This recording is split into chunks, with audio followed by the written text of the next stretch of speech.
But there is one pretty big uh-oh. What's going on, everybody? Welcome back to another episode featuring the ugliest Mustang on the internet. If you watched the last video, then you'll know that we coincidentally got the perfect drive shaft for the Scrapstang. And that happened to be totally coincidental. Like somebody said, I'll take luck over skill any day. In today's video, we're gonna be doing something I've been putting off as long as I could. But before we get into that, we've got some packages to unbox. This morning, we woke up to a full PO box. Let's see what's in these bad boys. I still can't get over how somebody sent us a pack of Sharpies the next day after we exploded ours. Sick. I think I actually know what this is. Nice. Nice, nice, nice. This actually feels really, really good. Huge shout out to Anpuds. I think that's how you say their name. They sent us a 1/2-inch torque wrench that goes from 10 foot-pounds to 170 with a couple sockets, which to be honest, could not have come at a better time. And I say it could not have come at a better time because, well, in the next videos, we're probably gonna be using this a lot. Once again, thank you, Anpuds. I'll put a link down in the description if anybody's interested. Now let's open this one.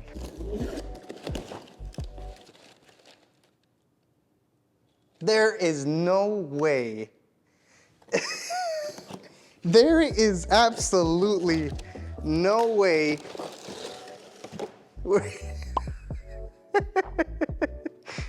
Oh my God, what? I don't even know what to say. Well, this is a little bit awkward. Yeah, that just happened. This one gets to a greater torque value as well as it is a lot longer. So this is something I've been wanting to buy for a while, but they are pretty pricey. So huge thank you to whoever sent this to us.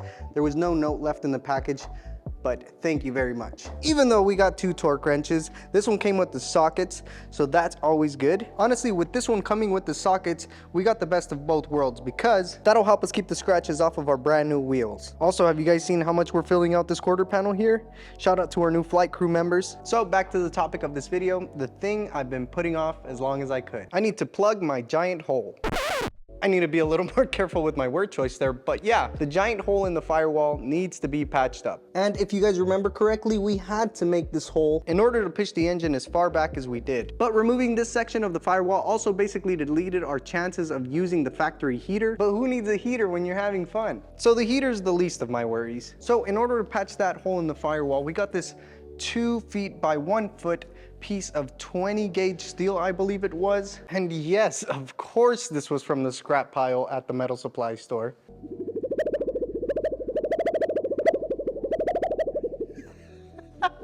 But before we can cut this thing to shape and weld it in, one of you guys made a very good point in adding structure to this metal. If you take a look at almost any metal piece on the car, it is never exactly flat. Example 1, they always have some kind of bends or bead rolls into them, and that is to add structure. The roof you may think is flat, but it's actually bowed in almost every direction. The doors have body lines, which also add some strength to the metal. I mean, I could just cut this to shape and weld it in place, but it being a flat piece of metal with no structure on it, it would almost act like a drum, causing a ton of unwanted noise in the cabin, which I mean, we're not building a luxury quiet car here, but either way, just to help eliminate some of that extra annoying noise. One of the more popular ways to add structure to sheet metal is bead rolling it. You technically just add a little bend in the metal in any direction and it'll add some sort of structure to this. But we don't have a $200 bead rolling machine, nor could I find anybody in town who does it, but there is one more option.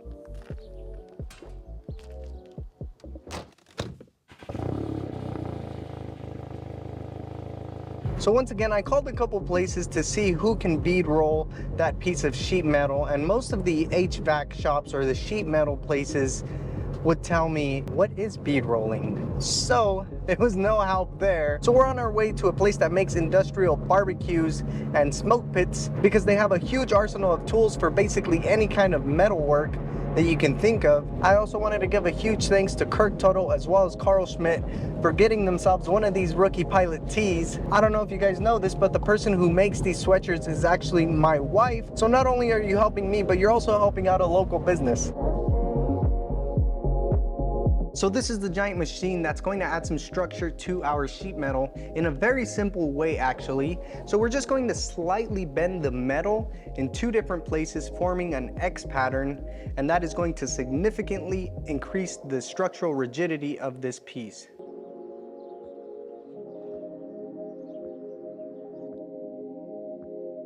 So we're back from the barbecue place, and this is the finished result. As you can see, there's a slight X pattern to this sheet metal. So yes, we did add 2 bends, but this piece is still relatively flat, which should make it pretty easy to work with. This piece already feels much more rigid. As you can see, we have no more fun noises. So once again, this X pattern is going to significantly increase the rigidity of this piece. And we also added this 90-degree bend, which I will get into why we did that in a sec. But before we can get that patch panel in, there is a 5-liter obstruction in the way. So let's take care of that.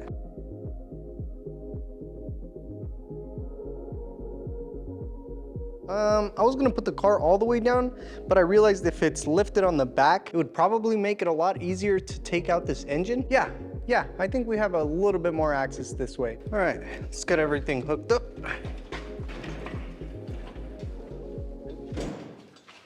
Aww.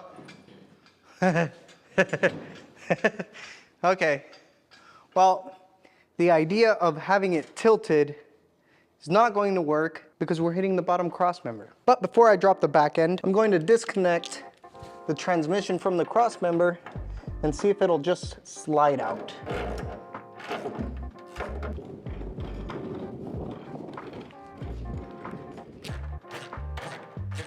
So the transmission is disconnected from the cross member. It's just sitting on it right now. So the hope is that it'll just slide out. I don't know if it'll go back in the same way, but we'll see. Now we can yabba dabba do this thing to the ground. Okie doke.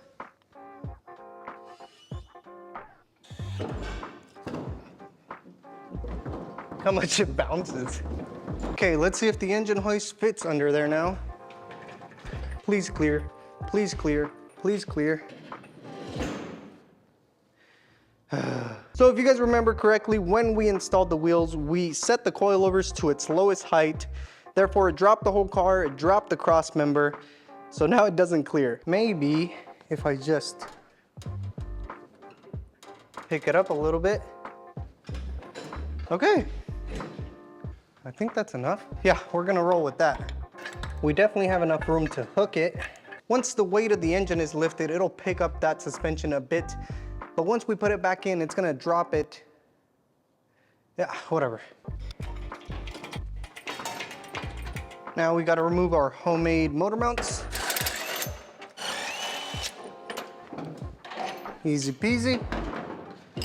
Knock out the spacers. Now I'm wishing I would have listened when you guys said to put some washers for extra clearance. Not too bad though. All right, transmission's unbolted, engine's unbolted. Let's see what we got. Are we free? What's going on, buddy? What happened? Duh, the oil pan.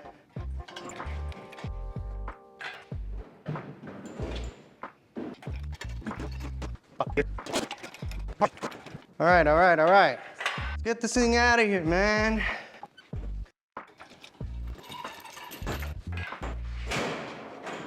Oh no, we scratched our paint. All right, finally, she's out. I did break a sweat, but we're okay, we're good. All right, you guys can see right here, we left the cross member intact with the transmission mount in place.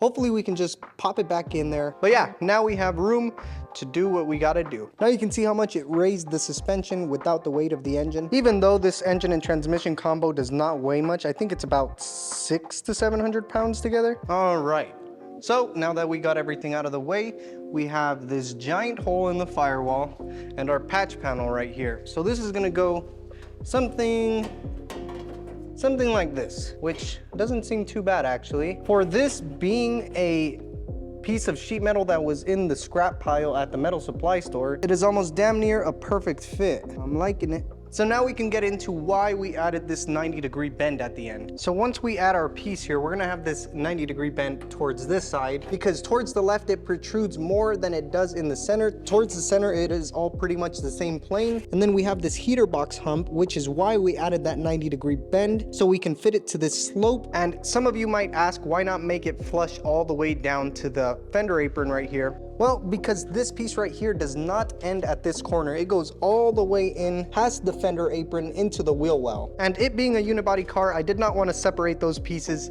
and it'll just make it more complicated. And this, I mean, it won't be the prettiest firewall, but it'll work. So once again, test fitting our piece. Let's see if we can get it to hold with some magnets. These little weak magnets aren't gonna hold anything up. All right, hey, I'll just hold it with my knee. But there's a couple things we need to do before we start cutting and welding. We need to get a game plan, basically. So this part right here is going to need to be cut to the shape of this thing. Then it is going to need to be cut somewhere along this line right here, downwards. We're also going to need to make a cut somewhere towards the bottom, because this piece is slightly longer than what we need. All right, we're gonna make this work. We're gonna make this work. Another thing that's going to make this a bit complicated is this area right here, because not only does it loop upwards, it also has depth inwards, and that's for the clearance of that T5 transmission. Here's a better view of that, and you can see where I mean it has depth inwards into the cabin. So this is a good time to bust out all of the clamps and vice grips that we have. Shout out Catman. So my first goal before anything is to get it set in place roughly where I want it without cutting it or anything, just to get a good idea of where we do need to cut. Figures. One clamp is too big and the other one is too small. All right, let's figure something else out. We have one more option to try, and it's these butt weld clamps. I've never used these before, but let's give them a try.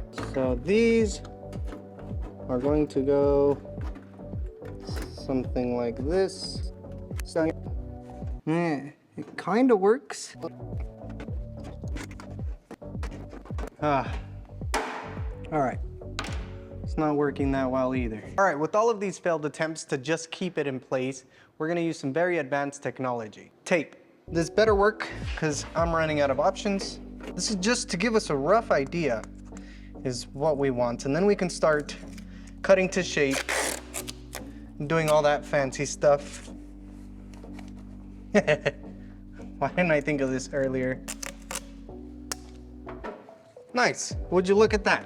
It's a pizza. Okay, finally, it's held in place by the tape, but this gives us a rough idea of what it's going to look like. But now we can see how much we have to trim off of these corners in order for it to be flush with this heater box. But most importantly, I wanted to see what it looked like in here. So this gives us a really good idea of what the final shape of this piece has to be, so we can trim it and get it to size. And we could also see that our lines when we cut this were not exactly straight. So we can work the metal there a little bit and trim it to fit. So right here it's flush, and then the gap opens up a little bit. There's a lot of things that we can do to get this perfect, but perfection is not the goal of this build. We just want it to work. As long as something is separating the cabin from the engine bay, I call that a win. I mean, for not making any cuts yet, this is already fitting really good. So we're off to a good start. I'm just going to make some marks where roughly this panel lies, just to give us a good idea of where our baseline is. Now we could remove this and see what our marks are. So now with the patch panel removed, you can see our very precise line here. Once again, this is just to show us the rough shape that this patch panel has to be, but right now we just want it close to the shape so we can dial it in. So because this is the only piece we have, I'm going to make it about a ½ inch to a ¼ inch longer than it needs to be, so it'll be easier to cut to size rather than cut too much and then have to buy a whole other piece and bend it, and you know. All right, so I'm gonna start off by cutting this area right here, which just goes down right here. It's just this L piece. I'm not gonna cut anything over here yet, just because I want to do one step at a time. Solid. All right, let's cut some metal, guys.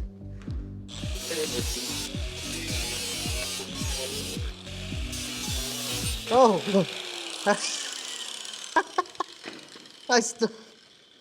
I started cutting into the fab table. Good thing I noticed when I did, or else we would have cut all the way through this thing. Let's reposition this guy. We got this straight line cut, but for this curved area, I think I'm gonna use this high-speed cutter. You guys know I love using the angle grinder, but I feel like this will give us more accuracy. Before we mock it up, I'm just going to smooth out these edges.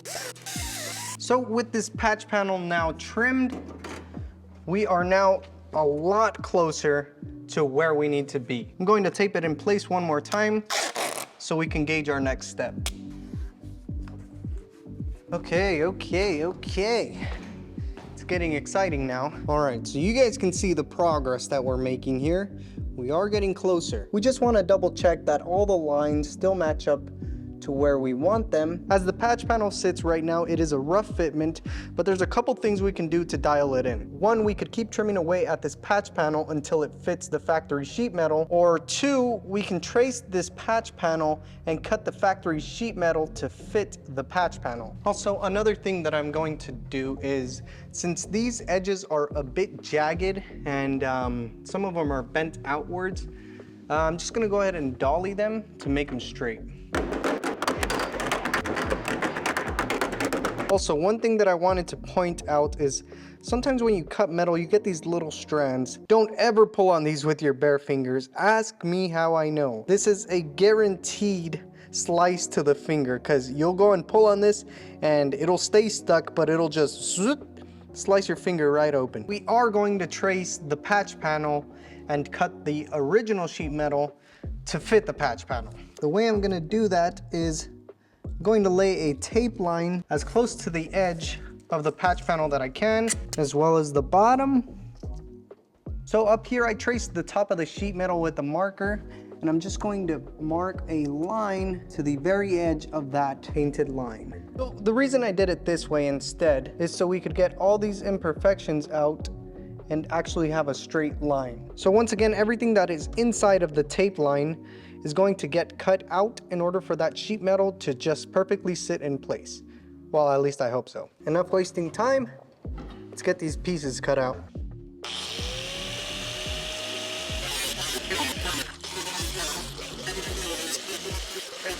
All right, so we got the bulk of it out, but I'm just gonna fine tune the rough edges with a flapper disc.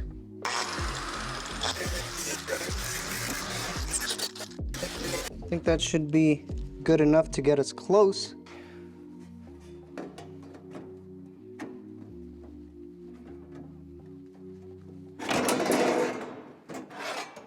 Oops. I mean,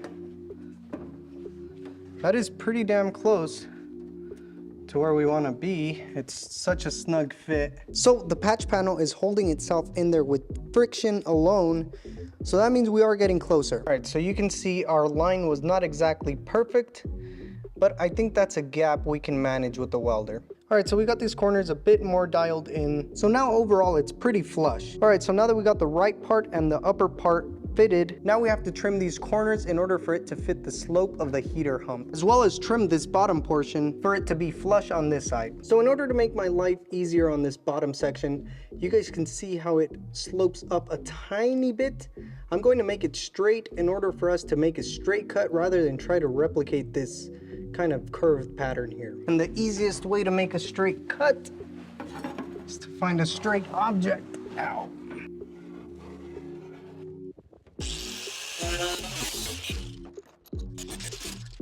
Okay, so I've removed and installed this thing about 1,000 times already. I would say this is probably the trickiest part because we have to focus on the fit and finish of it and make sure it works. And to top it off, it's not like we're just making a two-dimensional cut. We add another level of difficulty with just having this hump right here, but we have everything marked out, so we are getting close.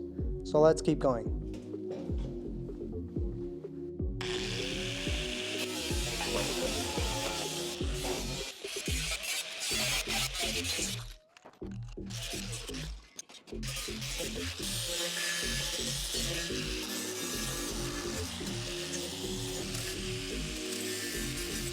I'm starting to taste the metal particles in the air. So let's hope we're close. Ah.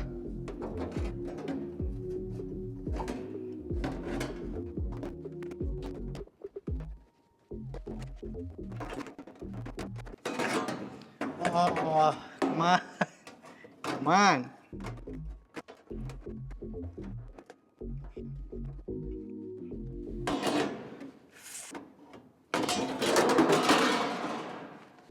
Okay, the patch panel is now in. We've got this hump dialed in as close as we can get it. Now we get to start having some fun. We're gonna go ahead and start tacking everything, but I'm gonna start at the top and then slowly bend the metal into place and keep tacking, because there's no way I can get this all flush with all the dimensions going on. So it's gonna have to be a tack, bend, tack, bend type thing. But before we can even start tacking,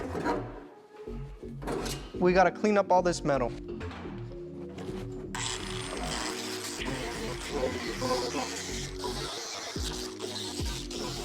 So we got all the surrounding areas pretty clean. I was pretty delicate with how I was cleaning it because I don't want to take away any material. I just want to remove paint to get bare metal so we could have a good weld. Because if we were to take too much material off of this and make it thin, then we're just gonna blow holes through it while we're welding. If you've ever welded thin sheet metal for like a quarter panel or for like rust repair, then you know exactly what I'm talking about. But I've had pretty good luck with this welder. I mean, you guys have seen it can weld some pretty thick steel, well, as I've done quarter panels in the past with it. So it's a pretty versatile machine. I'll leave it linked down below. I just realized it's already past 5 p.m. and we don't even have one weld on there yet. But in order to get this video up in time, we gotta keep going. So in order to make our life easier and try to make these welds as best as we can, I'm gonna go ahead and scuff this surface just to clean off any debris I might have left, as well as clean it with some acetone. And we're gonna do the same thing to the patch panel. Let's get this thing set, and then we can start tacking. Ow. This is like the most annoying part of this all. It's getting this thing set. It is sitting in there with just pressure. I'm gonna try to lay 2 tacks without letting it fall.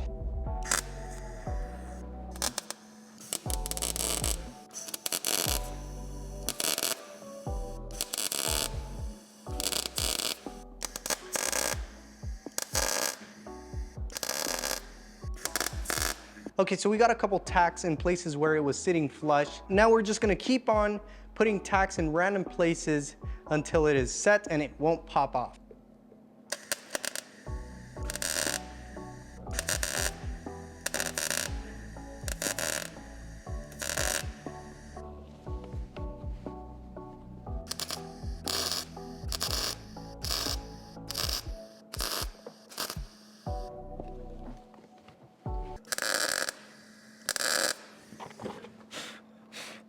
So this is what I meant by bending them into place. This bottom section still moves since I only have the top welded. So in order to get it flush, we're going to push it to where we want it and then start laying down some tacks.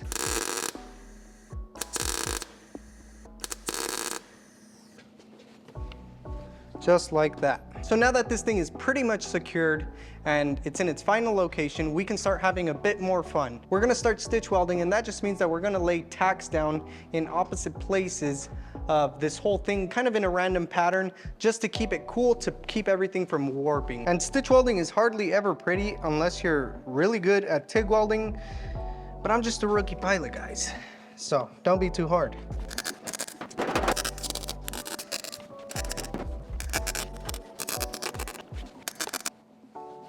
Small progress update. Like I said, we have a bunch of welds in random locations, kind of spreading them apart to keep the metal cool. And I'm not just putting 1 tack in each location. I'm running about 6 at a time. That way I'm not here till spring. And we're keeping our worms pretty small. What usually happens with stitch welding is you lay down all of your welds and then you go in and grind them all flat. So that's the plan, but I don't know. Maybe I won't grind them all down and I'll keep the welds as is. I guess I'll just know once I finish.